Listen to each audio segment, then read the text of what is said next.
Por que Deus mandou matar até crianças de peito? Essa é uma pergunta também interessante.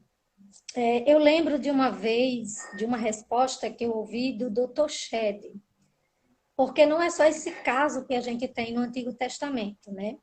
Quando Deus, na verdade, manda o povo entrar na terra e conquistar na terra, a ordem de Deus era para exterminar tudo. Era para exterminar homens, mulheres, crianças, tudo. Então, o que a gente poderia entender nesse momento é o seguinte, né? E aqui é mais uma dessas ordens, onde Deus está mandando o extermínio dos amalequitas, e Saul vai desobedecer a Deus. E por causa disso, Deus vai rejeitar Saul, porque a ordem de Deus era realmente essa execução. Então, assim, em primeiro lugar, a grande questão é que nesse momento aqui, que é o momento em que Deus está mandando destruir, isso aconteceu no início, né?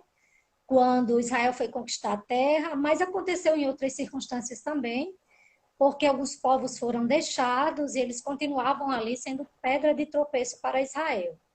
E quando Deus fazia isso, em primeiro lugar, a gente precisa entender algumas realidades por que Deus fazia isso. Primeiro, Deus estava usando Israel para punir as nações. Deus estava usando Israel como instrumento para trazer juízo sobre as nações. O cálice da ira de Deus tinha chegado, o cálice da tolerância de Deus, melhor dizendo, né, tinha chegado ao seu limite.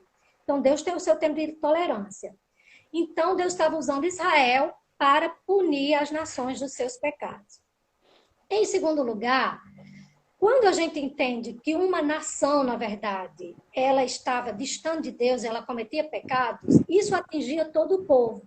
As crianças eram influenciadas, as mulheres, então não havia ninguém inocente naquela nação. Tudo mais era contaminado. Então, por exemplo, se as crianças fossem deixadas, eu sei que parece muito cruel pensar dessa maneira, mas Deus é Senhor e é juiz. Ele é justo para executar o seu juízo, como ele entende, na verdade, que precisa executar. Então, por exemplo, as crianças sendo deixadas ou alguma coisa sendo deixada, ela também, na verdade, continuava talvez influenciando a nação de Israel. Então, tudo naquela nação estava contaminado pelo pecado. Tudo era contaminado pelo paganismo, pela reverência a outros deuses e tudo mais. Então, vamos poupar esse público. Por que poupar esse público? Esse público poderia servir de pedra de tropeço. Então, era uma nação toda contaminada. E por causa disso, Deus mandava exterminar o todo.